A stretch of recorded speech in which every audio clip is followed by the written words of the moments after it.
რუსეთ-უკრაინის ომის დინამიკა მკვეთრად შეიცვალა. სხვადასხვა გზებით, ყველა წინააღმდეგობის მიუხედავად, უკრაინამ შეძლო ერთ-ერთი ყველაზე დიდი სამხედრო ძალის სერიოზულად დასუსტება და მისთვის სერიოზული პრობლემების შექმნა. მიუხედავად იმისა, რომ ამ კონფლიქტს აშკარა აუტსაიდერად იწყებდა. ეხლა ბევრი ცნობილი სამხედრო ანალიტიკოსი ამტკიცებს, რომ უკრაინას რეალისტური გზა აქვს, რათა რუსეთს არ მისცეს გამარჯვების შესაძლებლობა. მიუხედავად იმისა, რომ ომი კვლავ გრძელდება და მოსკოვი აგრძელებს თავის გამოფიტვის სტრატეგიას. ერთ-ერთი ასეთი სამხედრო მოაზროვნეა ბენ ჰოჯესი. აშათეშოს არმიის გადამდგარი ოფიცერი, რომელიც მსახურობდა აშათეშოს არმიის ევროპის სარდლად და მოგვიანებით ნატოს ლოგისტიკის უფროს მენტორად. ჰოჯეს 10 წლეულების სამხედრო გამოცდილება აქვს. თითქმის შეუდარებელი გაგება ტაქტიკის, სტრატეგიებისა და თანამედროვე კონფლიქტების ცვალებადი დინამიკის შესახებ. როცა ის საუბრობს, ხალხი უსმენს და მას წლების განმავლობაში ბევრი აქვს ნათქვამი უკრაინის ომზე. სინამდვილეში ომის ადრეული ეტაპებიდანვე ის უკრაინის შესაძლო გამარჯვების პერსპექტივის ერთ-ერთი ყველაზე ხმამაღალი მხარდამჭერი იყო. მაგალითად, 2022 წლის სექტემბერში, როცა მსოფლიოს მედიის დიდი ნაწილი დარწმუნებული იყო, რომ რუსეთს უკრაინის წინააღმდეგობის გასაწევად აუცილებლად ექნებოდა მეტისმეტად ბევრი ფული, ძალა და ადამიანური რესურსი. ჰოჯესმა ტელეგრაფში გამოაქვეყნა საავტორო სტატია სათაურით „მოემზადეთ თავად რუსეთის დაშლისთვის“. სადაც ის ამტკიცებდა, რომ რუსეთი არამხოლოდ ომს წააგებდა, არამედ მთელი რუსეთის ფედერაცია, როგორც ჩვენ ვიცნობთ, დაიშლებოდა მომდევნო რყევების ფონზე. მან არაერთხელ გააკრიტიკა ის, რასაც რუსეთის მთავრობის წარუმატებლობებად მიიჩნევს, განსაკუთრებით კი პუტინი გამოყო მწვავე კრიტიკისთვის.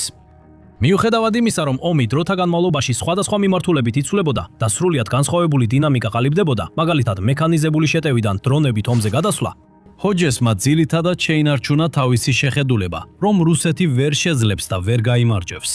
დროთა განმავლობაში ჰოჯესის ზოგადი შეფასებები ომთან დაკავშირებით უფრო და უფრო მეტ ანალიტიკოს შიპოვებდა გამოძახილს.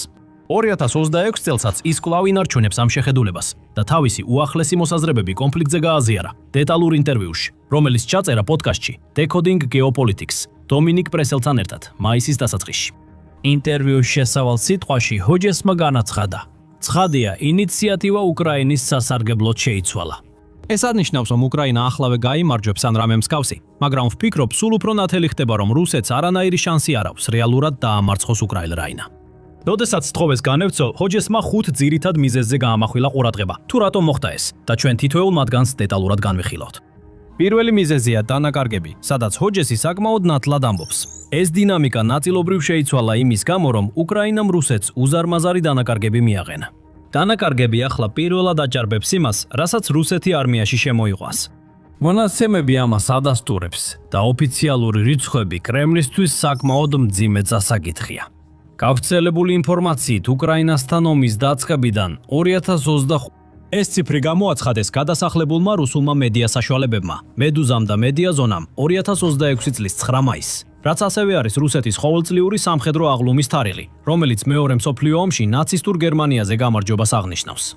ქვეყნის დანაკარგების დასათვლელად მედიაზონა თანამშრომლობდა BBC-ს რუსულ სამსახურთან, რათა შეედგინათ დადასტურებული ჯარისკაცების დაღუპვის ვრცელი მონაცემთა ბაზა, რისთვისაც გამოიყენეს სხვადასხვა წყაროები, მათ შორის სოციალური მედიის პოსტები და ოფიციალური მემკვიდრეობის ჩანაწერები. ამ მონაცემთა ბაზაში შედის დაახლოებით 218,000 დადასტურებული რუსი ჯარისკაცის სახელი, რომლებიც უკრაინაში დაიღუპნენ. იმისთვის, რომ მიეღოთ 352,000 შეფასება, მედიაზონამ და მედუზამ შემდეგ სამემკვიდრეო ჩანაწერებში გაანალიზეს ახალგაზრდა ასაკობრივი ჯგუფების მამაკაცების ჭარბი სიკვდილიანობის მაჩვენებელი. მათი შეფასება სანდოდ გამოიყურება, რადგან ომს აშუქებენ სხვა ორგანიზაციებიც, რომლებმაც მსგავსი მონაცემები მიიღეს. სტრატეგიული და საერთაშორისო კვლევების ცენტრმა, რომელიც ვაშინგტონში დაფუძნებული ანალიტიკური ცენტრია, იანვარში განაცხადა, რომ სავარაუდოდ 2025 წლის ბოლოსთვის ომში დაახლოებით 325,000 რუსი და 140,000 უკრაინელი ჯარისკაცი იქნება დაღუპული. ეს მონაცემები არ მოიცავს 2026 წელს დაფიქსირებულ დანაკარგებს, როდესაც გავრცელებული ინფორმაციით ფრონტის ხაზზე კიდევ 10,000-ობით რუსი ჯარისკაცი დაიღუპა და უამრავი სხვა დაიჭრა. ასევე ეს შეფასებები არ მოიცავს უცხოელი მებრძოლებისა და რუსეთის მხარეს მებრძოლი ჯარისკაცების დაღუპვას, რომლებიც სხვადასხვა მილიციებში მსახურობენ ოკუპირებულ უკრაინულ ტერიტორიებზე. ამიტომ დიდი ალბათობით კრემლის დანაკარგები მნიშვნელოვნად უფრო დიდია. ეს შეიძლება ხსნიდეს, რატომ ცდილობს რუსეთი ასეთ ძლიერად დამალოს ინფორმაცია თავისი დანაკარგების შესახებ, ზოგჯერ საჯარო ჩანაწერებიდანაც კი შლის მონაცემებს, ან სამხედრო სასაფლაოების სატელიტურ ფოტოებს აბუნდოვნებს. იმისთვის, რომ რუსულმა კვლევითმა ჯგუფებმა და ფართო საზოგადოებამ ვერ გაიგონ ქვეყნის დანაკარგების მასშტაბი, მაგრამ კრემლი ვერ შეძლებს სიმართლის სამუდამოდ დამალვას. მიუხედავად იმისა, რომ ის ცდილობს დაბლოკოს აპლიკაციები, აკრძალოს VPN-ები და რუსი საზოგადოება გარე სამყაროს მოწყვიტოს, უამრავი მედია საშუალების მასალა მაინც ამხელს სიმართლეს. რუსეთ-უკრაინაზე ბევრად მეტი დანაკარგი აქვს და კვლავ აგზავნის თავის ჯარს ფრონტის ხაზზე. იმ იმედით, რომ უხეში ძალის ტაქტიკა საბოლოოდ გამარჯვებისკენ გაუხსნის გზას. წლების განმავლობაში ეს გამოსდიოდა. ახლა კი როგორც ჰოჯესი აღნიშნავს, რუსეთის ცოცხალი ძალის რესურსები ამოწურვის პირასაა. 2027 წლის მაისში მონაცემები აჩვენებს, რომ კრემლის ძალებმა 5 ზედიზედ თვის განმავლობაში უფრო მეტი ადამიანი დაკარგეს, ვიდრე შეძლეს ახალი მებრძოლების მოზიდვა. უფრო ზუსტად რომ ვთქვათ, უკრაინის უპილოტო სისტემების ძალებმა შეაფასეს, რომ რუსეთმა 2025 წლის დეკემბრიდან 2026 წლის აპრილამდე დაახლოებით 158,400 ადამიანი აიყვანა. იმავე პერიოდში რუსეთმა 156,735 დადასტურებული დანაკარგი განიცადა, ხოლო მარტსა და აპრილში თითოეულ თვეში დაახლოებით 34,000 ადამიანი დაკარგა. რაც უფრო დიდხანს გაგრძელდება ეს ყველაფერი, მით უფრო გაუარესდება მდგომარეობა, რადგან რუსეთი ვეღარ გადარჩება მხოლოდ იმ დოქტრინით, რომ ჯარისკაცებს როგორც საზარბაზნე ხორცს ისე ექცევა და უსასრულო ახალწვეულების ნაკადზეა დამოკიდებული, რომლებიც მათ ადგილს დაიკავებენ. მისი არმია ვეღარ იზრდება და ვერც იმავე ზომაზე რჩება. ის ნელ-ნელა მცირდება ყოველ გასულ თვესთან ერთად. რაც უფრო მცირდება, მით უფრო სუსტდება და მით უფრო მეტი შესაძლებლობა ეძლევა უკრაინას. კიევის სარდლები უკვე ზრდიან მოლოდინებს და კიდევ უფრო მაღალ მიზნებს ისახავენ. იმ იმედით, რომ 2026 წლის ბოლოსთვის ყოველ თვეში 50,000-მდე რუსი ჯარისკაცის განადგურებას შეძლებენ. თუ ისინი ამ მიზანსაც კი მიუახლოვდებიან, ეს უკვე უზარმაზარი გამარჯვება იქნება, რადგან რუსეთი უკვე ვერ ახერხებს თვეში დაახლოებით 30-დან 35,000-მდე ჯარისკაცის დანაკარგის ანაზღაურებას. ამიტომ მისთვის სრულიად შეუძლებელი იქნებოდა 40,000 ან მეტი დანაკარგის გადატანა. მართლა, ქვეყანა როგორც ჩანს, სულ უფრო სასოწარკვეთილ ზომებს მიმართავს რეკრუტირების გასაძლიერებლად. იყენებს ყველაფერს შანტაჟიდან პროპაგანდამდე და შეცდომაში შემყვანი სარეკლამო კამპანიებით, ცდილობს სტუდენტების მოტყუებას, რათა ისინი დრონების ოპერატორებად დარეგისტრირდნენ და შემდეგ ფრონტის ხაზზე სასიკვდილო ზონებში გაგზავნონ. მაგრამ ეს არ მუშაობს. ციფრები იმ მიმართულებით არ მიდის, როგორც კრემლს სურს. დანაკარგები იზრდება, ხოლო რეკრუტირება სტაგნაციას განიცდის, რაც ასევე იწვევს კიდევ უფრო ცუდ შედეგებს ბრძოლის ველზე.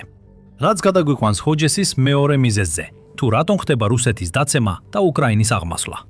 რუსულ ძალებს უკვე რამდენიმე თვეა არ აქვთ რაიმე მნიშვნელოვანი პროგრესი ადგილზე.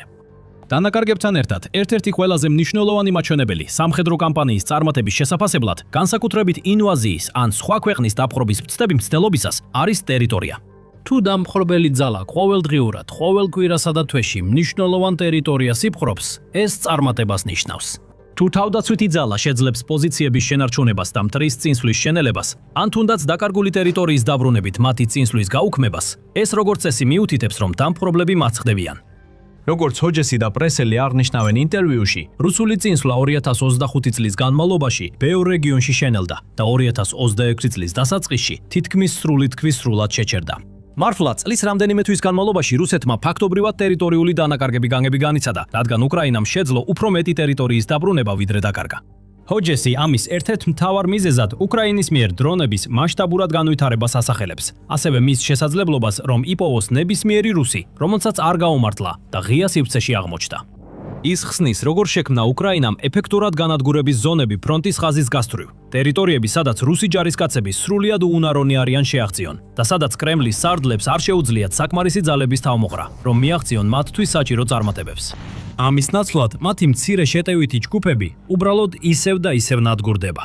კრემლი გავრცელებული ინფორმაციით სხვადასხვა ტაქტიკას განიხილავს ამ პრობლემის გადასალახად, მაგალითად კიდევ უფრო მცირე ჯგუფების გაგზავნას უკრაინულ პოზიციებში შეღწევისთვის. მაგრამ ჰოჯესი ეჭობს, რომ ეს საკმარისი იქნება ომზე რაიმე სერიოზული გავლენის მოსახდენად. განსაკუთრებით მაშინ, როცა ამას დაუმატებთ კიდევ სამ მიზეზს, რომელსაც ის ასახელებს ომში ვითარების ცვლილებისათვის. ეხლა, სანამ ამ დარჩენილ მიზეზებზე გადავიდოდეთ, სწორედ ამიტომ ვაკეთებთ სამხედრო გადაცემას, რომ ავხსნათ, როგორ მოქმედებს რეალურად ძალა. ასე რომ, თუ აქ ახალი ხართ, გამოიწერეთ არხი, რომ არ გამოგჩეთ შემდეგი.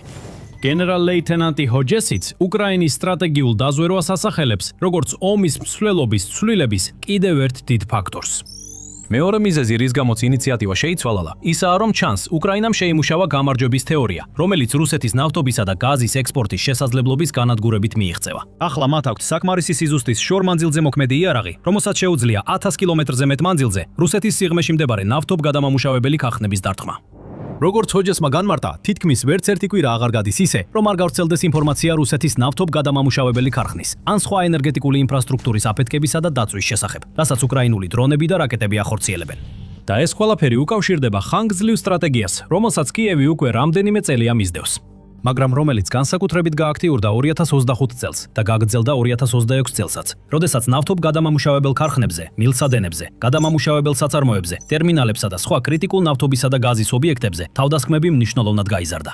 ამ თავდასხმების ლოგიკა მარტივია. რუსეთი მილიარდობით დოლარს დებს ამ ომში და სწორედ ნავთობის ინდუსტრიაზეა დამოკიდებული ამ თანხების მისაღებად. ნავთობი რუსეთის ეკონომიკის საყრდენია. სწორედ ამის გამო შეძლო პუტინმა ომის ასე დიდხანს გაგრძელება. მიუხედავად იმისა, რომ დასავლეთის დიდი ნაწილის სანქციების ქვეშაა, კრემლი მაინც აგრძელებს ნავთობისა და გაზის უზარმაზარი რაოდენობით გაყიდვას სხვა ქვეყნებში, მაგალითად ინდოეთსა და ჩინეთში, რაც მილიარდობით დოლარს შემოაქვს და ამ თანხებით აფინანსებს თავის ძვირადღირებულ შესყიდვებს, წარმოებასა და რეკრუტირების კამპანიებს. ამიტომ ამ ომის დასრულების მთავარი გზა არ არის ყველა რუსი ჯარისკაცის მოკლა ან ყველა რუსული ტანკის აფეთქება. საჭიროა დართმა მივაყენოთ წყაროს და შევწყვიტოთ ის მუდმივი ფულის ნაკადი, რომელიც მოსკოვის ხაზინაში მიედინება. ამისთვის უკრაინამ უბრალოდ უნდა მოძებნოს და გაანადგუროს მტრის მთავარი ნავთობის ინფრასტრუქტურა. ომის ადრეულ ეტაპებზე მას ამის საშუალება აუცილებლად არ ჰქონდა და უფრო მეტად იყო დაკავებული თავისი ტერიტორიის დაცვითა და რუსული შეტევების მოგერიებით. ეხლა კი უკრაინას აქვს უკეთესი დრონები, უფრო ძლიერი რაკეტები, მეტი დაზვერვა და უფრო ძლიერი შეიარაღება, ვიდრე ოდესმე. მას შეუძლია ზუსტად განსაზღვროს რუსული ნავთობგადამამუშავებელი ქარხნები და დააყხას მათ სასიკვდილო სიზუსტით. ამ თავდასხმების შედეგები კი საბოლოოდ გროვდება. ყოველი საწვავის ავზი, რომელიც ცეცხლში გაეხვევა, კიევის გამარჯვებას და მოსკოვის წაგებას ნიშნავს. ყოველი ხანძარი, ყოველი აფეთქება, ყოველი გაჩერება მნიშვნელოვანია კონფლიქტის საერთო სურათში, რადგან რაც უფრო ნაკლები ფული ექნება რუსეთს, მით უფრო გაუჭირდება ამ ომის გაგრძელება.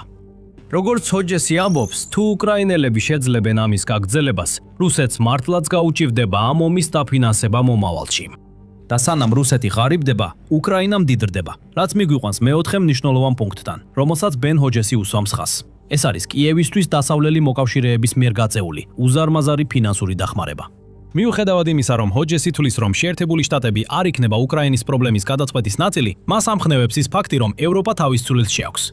ევროპის დანარჩენი ნაწილი იღვიძებს და აცნობიერებს, რომ მათ უკრაინა უფრო სჭირდებათ, ვიდრე უკრაინას ისინი, და რომ რუსეთისგან დანარჩენი ევროპის დასაცავად საუკეთესო გზა არის უკრაინის დახმარება, რათა მან რუსეთი დაამარცხოს. ის აგრძელებს და ამბობს, რომ ამ მხრივ გერმანია ლიდერობს, თუმცა სხვა ქვეყნებიც აქტიურად ერთვებიან და მაქსიმალურად ეხმარებიან უკრაინას. ჰოჯესი აღნიშნავს უნგრეთის ყოფილი პრემიერ-მინისტრის ვიქტორ ორბანის პოლიტიკური მარცხს. კაცი, რომელიც დიდი ხნის განმავლობაში ითვლებოდა პუტინის კაცად ნატოსა და ევროკავშირში, ყოველთვის ერეოდა, აფერხებდა და აყოვნებდა ევროპის მცდელობებს უკრაინის დასახმარებლად, როგორც შეეძლო. მაგალითად, სწორედ ორბანის გამო დასჭირდა რამდენიმე თვე 90 მილიარდი ევროს სესხის საბოლოო დამტკიცებას უკრაინისთვის. ეხლა კი როცა ორბანი აღარ არის საქმეში და მის ადგილს ბევრად უფრო პროევროპული პრემიერ-მინისტრი იკავებს, ეს ფული საბოლოოდ თავისუფლად მიედინება უკრაინაში და მნიშვნელოვან დახმარებას უწევს ქვეყნის თავდაცვის ინდუსტრიას. როდესაც ის ცდილობს გამოიყენოს თავისი უპირატესობები, ისარგებლოს რუსეთის სისუსტეებით და მოემზადოს მომავალი ზაფხულის შეტევისთვის, რომელსაც მოსკოვი ამზადებს მის წინააღმდეგ. ჰოჯესი აღნიშნავს, რომ ევროპული ქვეყნები ამას მხოლოდ ქველმოქმედების გამო არ აკეთებენ, არამედ ევროპელების საკეთილდღეოდ და იმისთვის, რომ ევროპა, როგორც ჩვენ ვიცნობთ, არსებობდეს.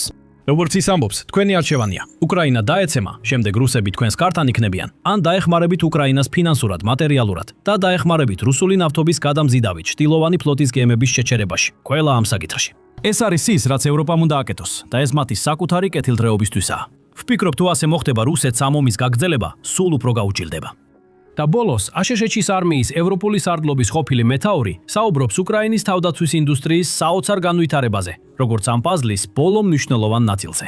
ვფიქრობ, უკრაინის თავდაცვის ინდუსტრია მნიშვნელოვნად გაიზარდა და ახლა მათ შეუძლიათ იმაზე მეტი აწარმოონ, რაც სჭირდებათ, ვიდრე ადრე შეეძლოთ.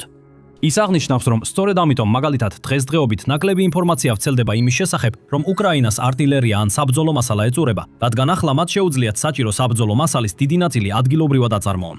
ასევე შეძლეს რამდენიმე ინოვაციური პროექტის განხორციელება, როგორიცაა ბევრჯერ განხილული ფლამინგო და შორი მოქმედების ნეპტუნის რაკეტები. ასევე ათეულობით ახალი საბრძოლო დრონი, რომლებიც ფრონტის ხაზზე იგზავნება, იმ ასობით ახალი თავდაცვის კომპანიის წყალობით, რომლებიც ომის დაწყების შემდეგ უკრაინაში გაჩნდა. ეჩუგარეშია, რომ დღეს უკრაინის თავდაცვის ინდუსტრია შორს უსწრებს იმას, რაც სულ რამდენიმე წლის წინ იყო. მართლა, 2022 წელს უკრაინა სამხედრო განვითარების და წარმოების მხრივ თითქმის უმნიშვნელო მოთამაშე იყო. ეხლა ის ერთ-ერთ წამყვან სამხედრო ძალად ითვლება მსოფლიოში. სხვა ქვეყნები კი პირდაპირ რიგში დგანან, რომ უკრაინული დრონები და თავდაცვის სისტემები შეუკვეთონ და ქვეყნის კონტრაქტორებში დააბანდონ ფული. მაშინაც კი როცა უკრაინას სირთულეები ჰქონდა, მაგალითად, ცოცხალი ძალის დეფიციტი ან დასავლელი მოკავშირეებისგან მნიშვნელოვანი საჰაერო თავდაცვის სისტემების შეზღუდული მიწოდება, ქვეყნის თავდაცვის ინდუსტრია შესაბამისად ადაპტირდა, ხოლო მისმა მეთაურებმა ყველაზე ეფექტური გადაწყვეტილებები იპოვეს და გამოიყენეს. ქვეყნის სამხედრო ძალა სულ უფრო მეტად ეკრდნობა დრონებს, მაგალითად. ეხლა ის იყენებს უპილოტო საფრენ აპარატებს ფრონტის ხაზის პოზიციების დასაცავად, რუსული შეტევითი ჯგუფების გასანადგურებლად და საკუთარი დანაკარგების შესამცირებლად, თუნდაც ყველაზე მძაფრი ბრძოლების ადგილებში. მომავალში ჰოჯესი წარმოიდგენს ჰიპოთეტურ სცენარს, სადაც უკრაინა შეძლებს გააფართოოს და განავითაროს თავისი სამხედრო შესაძლებლობები, შესაძლოა უფრო მეტად დაეყრდნოს ხელოვნურ ინტელექტს. შექმნას მთელი ბატალიონები, რომლებიც დაცული იქნებიან დრონების ჯგუფებით, რაც მათ საშუალებას მისცემს დაიძრან რუსული პოზიციებისკენ და კიდევ უფრო მეტი დაკარგული ტერიტორია დაიბრუნონ. ეს ჯერჯერობით მხოლოდ თეორიულია, მაგრამ ამავდროულად რუსეთი ნამდვილად განიცდის ყველა იმ საკითხის რეალურ შედეგებს, რაც ჰოჯესმა დაასახელა, დაწყებული მზარდი დანაკარგებიდან დამთავრებული ნავთობის ინფრასტრუქტურის დაცვით. ამ მრავალფეროვანი, მაგრამ ერთნაირად მნიშვნელოვანი ფაქტორების მარტივი და გარდაუვალი შედეგია ის, რომ რუსეთი კარგავს იმპულსს და აგებს ამ ომს. პუტინი ვეღარ მალავს ამ ფაქტს, რადგან უკვე მისი ყველაზე ერთგული მხარდამჭერებიც კი მის წინააღმდეგ გამოდიან. როგორც ჰოჯესი აღნიშნავს, თქვენ უკვე უფრო და უფრო მეტ რუსს ხედავთ. იქნება ეს სამხედრო ბლოგერები თუ ადამიანები YouTube-ზე ან სხვაგან, რომლებიც ღიად ჩივიან ომზე, პუტინზე და ასე შემდეგ. ასე რომ საქმე მხოლოდ იმაში არ არის, რომ მისი საომარი მანქანა უკვე ძლივს მუშაობს, მისი რეკრუტილების კამპანიები მარცხ ხდება და მისი ტაქტიკა უარგისი აღმოჩნდება. მაგრამ პუტინი ახლა ასევე რეალურად დგას იმ საფრთხის წინაშე, რომ რუსული საზოგადოება სრულად შემოbrunდეს მის წინააღმდეგ, რადგან უფრო მეტი ადამიანი საკუთარ ყოველდღიურ ცხოვრებაში გრძნობს ამ ომის შედეგებს. და ეს, კაცისთვის, რომელიც სურს თავი, თანამედროვე პეტრედი და წარმოაჩინოს, შეიძლება ძალიან ძიმე აღმოჩნდეს. ეს შეიძლება ახსნას კიდეც, რატომ განაცხადა პუტინმა თავის ბოლო მიმართვაში ერს, რომ ომი შესაძლოა ბოლოს და ბოლოს დასრულებისკენ მიდის. შეიძლება მართალია, მაგრამ ეს ნამდვილად არ იქნება ის ბრწყინვალე დასასრული, როგორცაც ის წარმოიდგენდა, როცა ეს ყველაფერი 2022 წლის თებერვალში დაიწყო. რუსეთის დამაჯერებელი გამარჯვების აღნიშვნის ნაცვლად, პუტინი შეიძლება აცნობიერებდეს, რომ მას თითქმის აღარ დარჩა სხვა გზა, გარდა იმისა, რომ თეთრი დროშა ააფრიალოს და ბოლოს და ბოლოს შეეგუოს თავისი კარიერის ყველაზე ცუდი გადაწყვეტილების შედეგებს. ეხლა შეგიძლიათ გაიგოთ მეტი იმის შესახებ, თუ როგორ იყენებს უკრაინა ამ გარდამტეხ მომენტს დაკარგული მიწების დასაბრუნებლად ამ ვიდეოში. სხვა შემთხვევაში ნახეთ ეს ვიდეო, რომ ნახოთ როგორ აყენებენ კიევის დამცველები დარტყმებს არა მხოლოდ ფრონტის ხაზზე, არამედ რუსეთის სიღრმეშიც, რითაც უგზავნიან გზავნილს, რომ პუტინის უზარმაზარ ტერიტორიაზე ვეღარსად იქნება უსაფრთხო. და ბოლოს, არ დაგავიწყდეთ გამოიწეროთ The Military Shows, რათა მიიღოთ მეტი საინტერესო ანალიზი და უახლესი სამხედრო სიახლეები, რომლებიც არ გსურთ გამოტოვოთ.